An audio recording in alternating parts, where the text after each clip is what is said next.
Ассалаумағалейкум баршаға. Бүгін 9-шы сабақ. Өткен сабақтың темасын давам еттіреміз. Яғни натурал бөлушер тикарында келіп шығатын апуайы һәм апуайы болмаған, құрамалы һәм құрамалы болмаған, жұп һәм тақ бөлушерді бүгін сабақта үйренеміз. Енді теманы үйренуде бізге керекті болатын мағлұматларды экранның шеп жағына жазып қойдық. Бұл жерде 60 санының кестесуында анықталған натурал бөлушері, апуайы көбейтуші жекленген көрінісі, натурал бөлушер саны һәм натурал бөлушер қосындысы. Бұл мағлұматлар аз бізге теманы үйренуде керек болады. Енді бөлушерді апуайы бөлушерден бастаймыз. Бірінші апуайы бөлушер. Мәселен, 60 санының апуайы бөлушер санын табу сұралған болсын. Енді бұны анықтауда мына 60 санның натурал бөлушер кестесіне қарайық. Енді осы натурал бөлушердің ішінде апуай санлардан барат болған, яғни 2, 3, 5 деген санларымыз 60 санның апуайы бөлушері болып есептелінеді. Бұл жерде 3 дана жазып қоямыз. Енді ұлыма жағдайларда санның апуай бөлушер санын табу үшін берілген сан апуай көбейтушері жекеленеді. Жекеленгендегі көбейтушер саны сол берілген санның апуай бөлушер саны болады. Міне бұл жерде 60 санның апуай көбейтушері жекеленген көрінісіне қарайық. Жекеленгендегі бұл жердегі 2, 3, 5 деген санларымыз сол апуай бөлушері есептелінеді. Демек көбейтушер саны 3 дана, сонда 60 санның апуай бөлушер саны да 3-ке тең болады екен.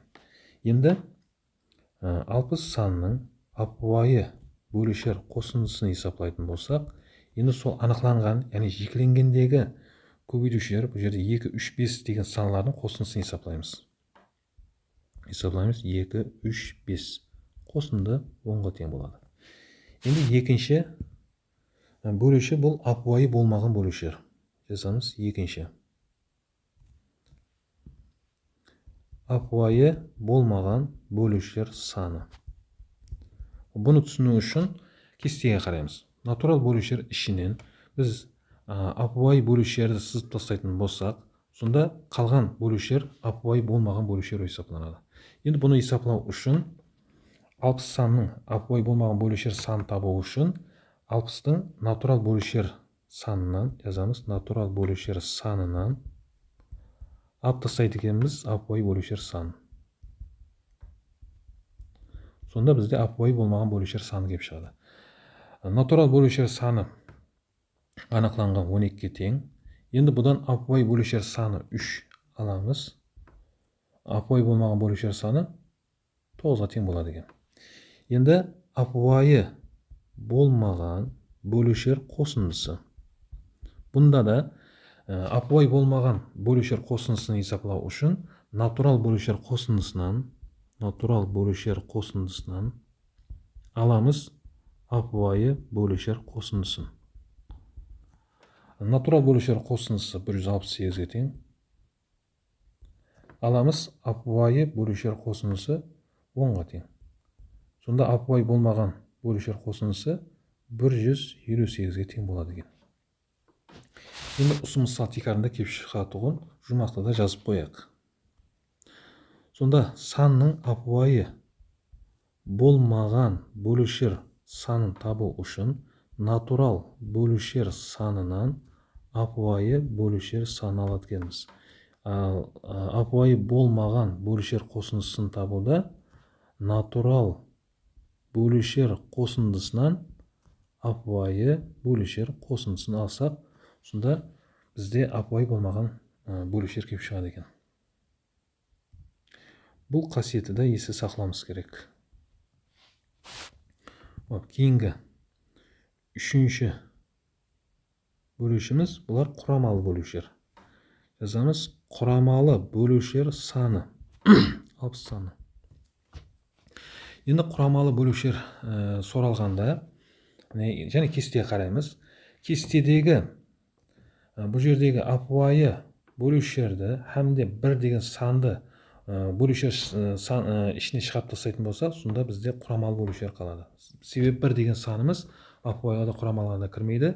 Натурал бөлушер санынан апуай бөлушерді һәм 1 деген санды шығарып тастайтын болса, сонда бізде құрамалы бөлушер саны келіп шығады екен.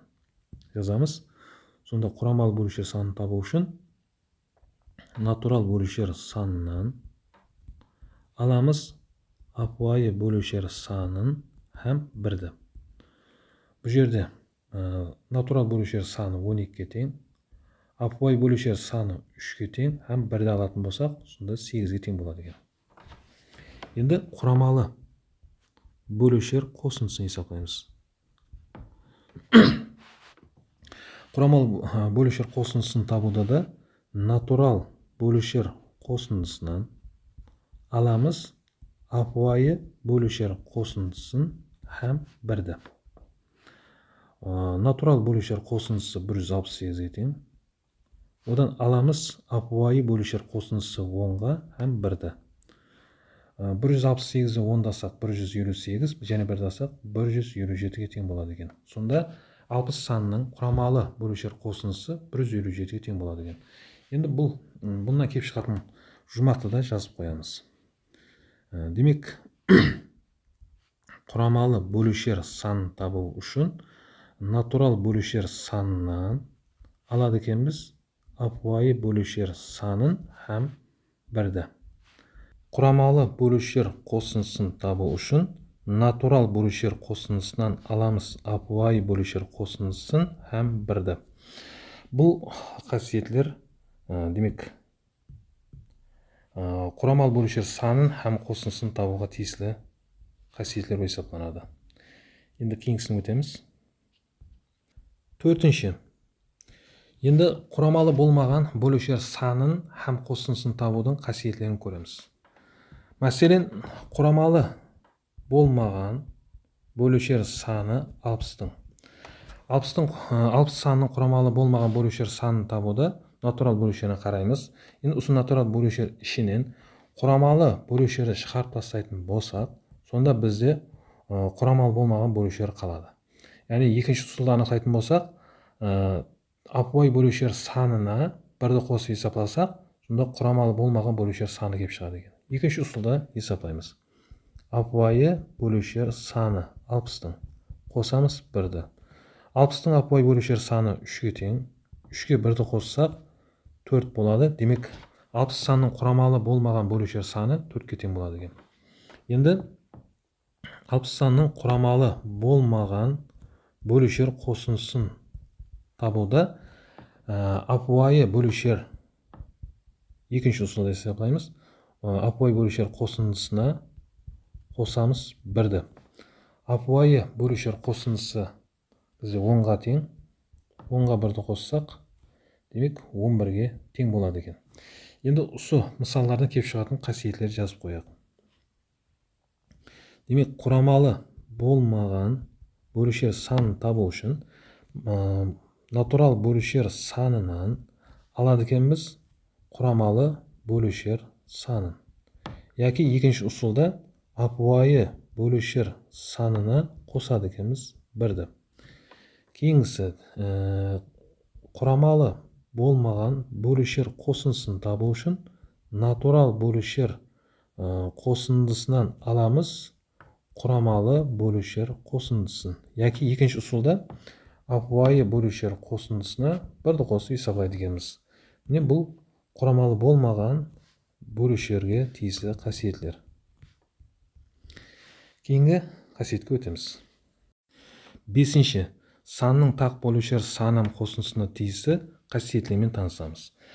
Санның тақ бөлушер санын табуда берілген сан тақ сан яки жұп болуына байланысты болады екен. Егер берілген сан тақ сан болатын болса, оның тақ бөлушер саны натурал бөлушер санына тең болады. Ал берілген сан жұп болатын болса, 2-нің дәрежесі алынбайды. Қазір енді бұл қасиетлерді түсіну үшін бұларға қазір мысалдар көреміз. Енді тақ саны ретінде 63-ті аламыз. 63 санның тақ бөлушер саны. Енді қасиет бойынша 63-тің тақ бөлушер санын табу үшін оның натурал бөлушер саны есептеуіміз керек. Жазып қоямыз натурал бөлушер саны. Енді формула бойынша есептейтін болсақ, баста 63-ті апуай көбейтушіге жекелеуіміз керек. Мына жекеленген көрінісі бар. Жекеленгендегі әрбір көбейтушінің дәреже көрсеткіштеріне 1-ді қосып көбейме түземіз. Бірінші көбейтушінің дәрежесі 2, қосылмашамыз 2-ге 1-ді қосамыз. Көбейтеміз.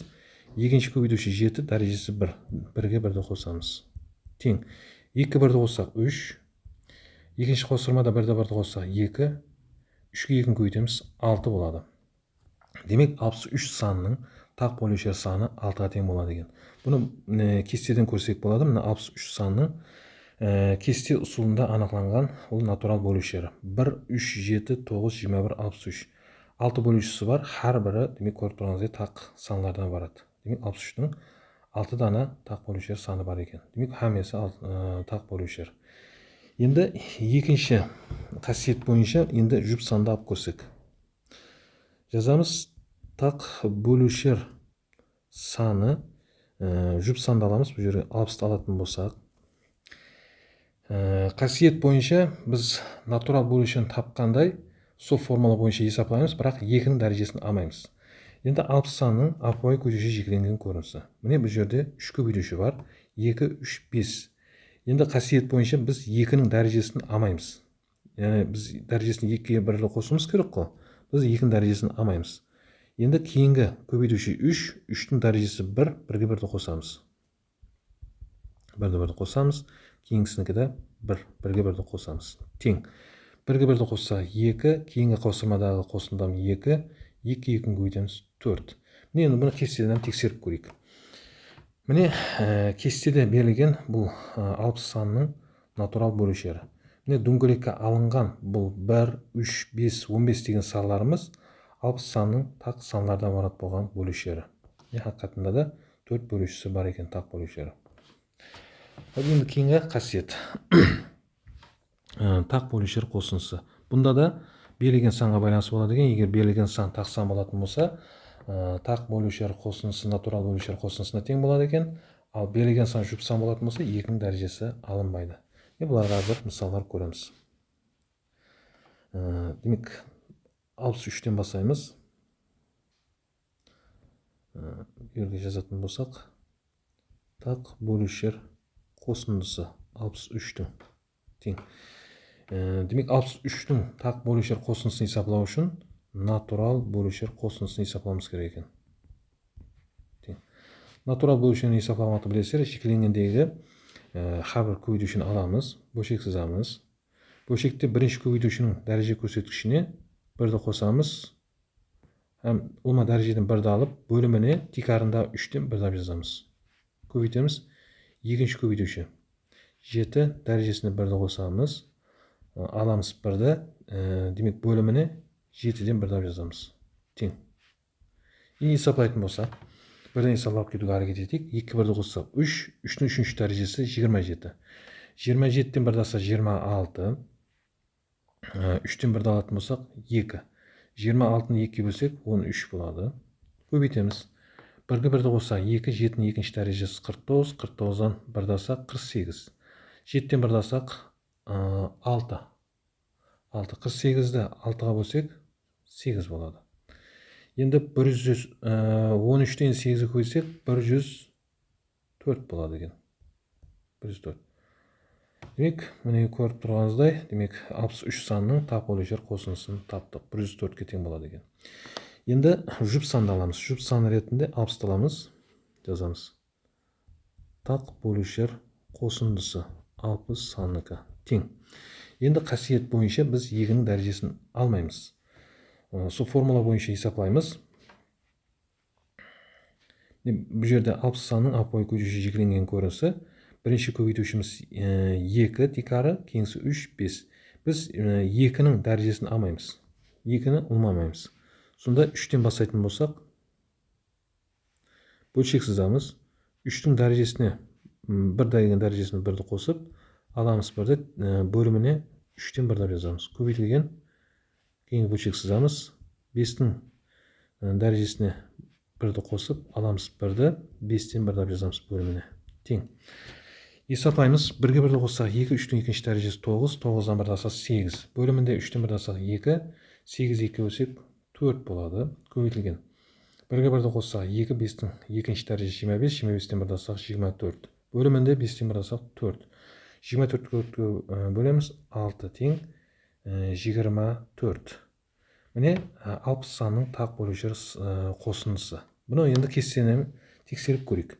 Міне кестеде бұл 15, 5, 3 1 деген санлары 60 санының тақ санлардан барат болған бөлушер. Енді осылардың қосындысын есаплағанда 15-ке 5-ті қоссамыз 20, 1-ді қоссақ 1-ге 3-ті қоссақ 4, 4-ке 20-ны қоссамыз 24. Хақиқатында да мінекей 24-ке тең екен. Кейін қасиетке өтеміз. 6-шы жұп бөлушер санның қосындысына тиісті қасиетімен танысамыз.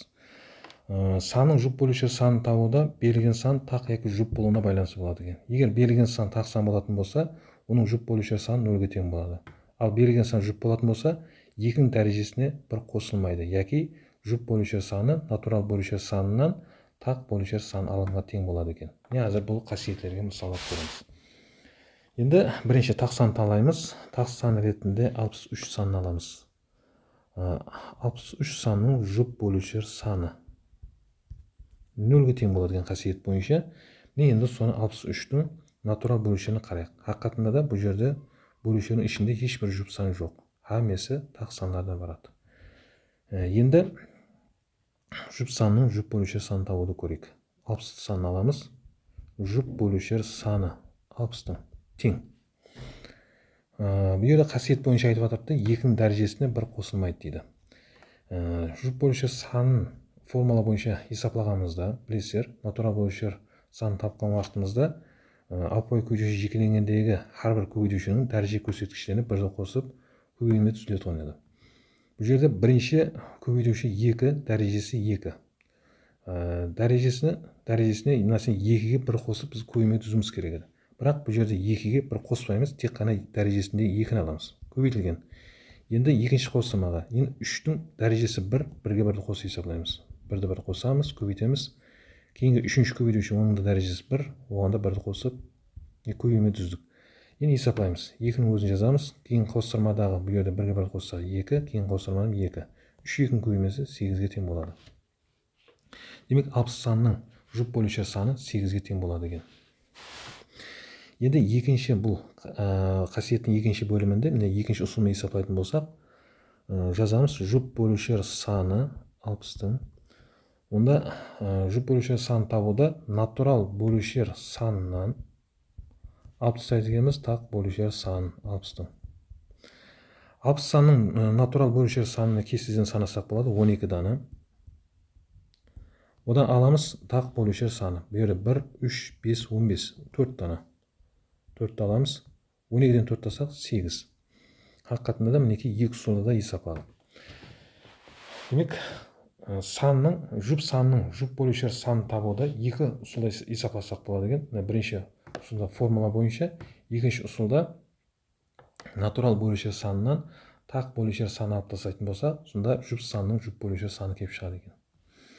Енді жұп бөлушердің қосындысын табуға тиісті қасиетлермен танысамыз.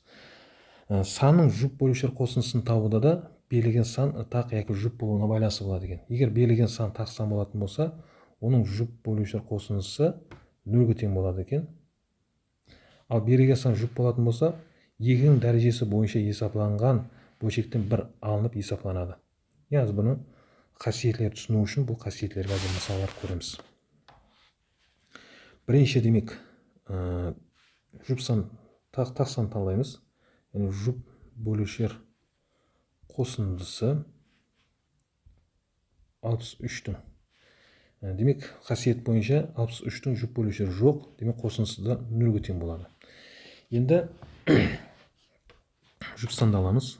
Жұп бөлушер қосындысы 60 саны тең. Енді бұл жерде қасиет бойынша енді натурал бөлушердің қосындысын қандай тапқан болсақ, сол ұсулда орлаймыз. Бөлшек сызамыз. 60-тың апуай көбейтуші жекеленген көрінісі бірінші көбейтушінің дәрежесіне 2-нің дәрежесіне 1-ді қосамыз, алып тастаймыз 1-ді.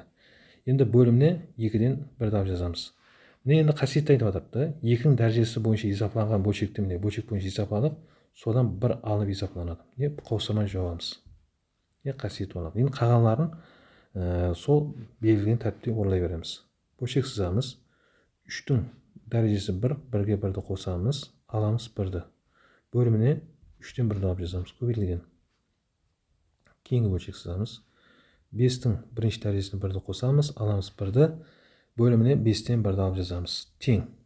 Енді есептейтін болсақ, бұл жерде бірінші бөлшекті, қосылмадағы бірінші бөлшекті есептасақ, 2-ге 1-ді қоссақ 3, 2-нің 3-ші дәрежесі 8, 8-ден 1-ді алсақ 7, бөлімінде 2-ден 1-ді алсақ 1, 7-ні 1-ге бөлсек 7-нің өзі. Ал мына бөлшектен шыққан мәнісі 7, 7-ден 1-ді алсақ 6 болады. Жазамыз. Көбейтілген. Енді екінші бөлшекті есептейміз. 3-нің дәрежесінде 1-ге 1-ді қоссақ 2, 3-нің екінші дәрежесі 9, 9-дан 1-ді алсақ 8, 3-тен 1-ді алсақ 2, 8 2 бөлсек 4 болады. Көбейтеміз. Үшінші бөлшек. 1-ді 1-ді қоссақ 2, 5-тің екінші дәрежесі 25, 25-тен 1-ді алсақ 24. Бөлімінде 5-тен 1-ді алсақ 4 болады. 24-ті 4-ті бөлеміз 6. Көбеймен есептейміз. 6-ға 4-ті бөлсек 24, 24-ті 6-ға бөлсек 144 болады екен достар. Достар, осымен бүгінгі сабақ жұмақлаймыз. Видео пайдалы болған болса, лайк басып, каналға ағза болып қойын. Кейінгі сабақларда көріскенше.